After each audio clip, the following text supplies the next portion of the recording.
কেন্দ্রীয় সরকারের আনা নতুন 3টি ফৌজদারি আইন নিয়ে বিক্ষোভ দেখালেন অল ইন্ডিয়া লয়ার্স ইউনিয়ন শনিবার।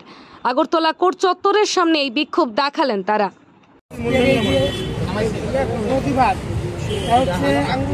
কেন্দ্রীয় সরকার 3টা নতুন ফৌজদারি আইন, আগে যেটা ছিল criminal procedure code, Indian penal code এবং এভিডেন্স, যার পরিবর্তে 3টা সংহিতা ওরা পাশ করতে চান বিল করে, এবং এটা আগামী 1 জুলাই থেকে কার্যকরী হওয়ার কথা রয়েছে।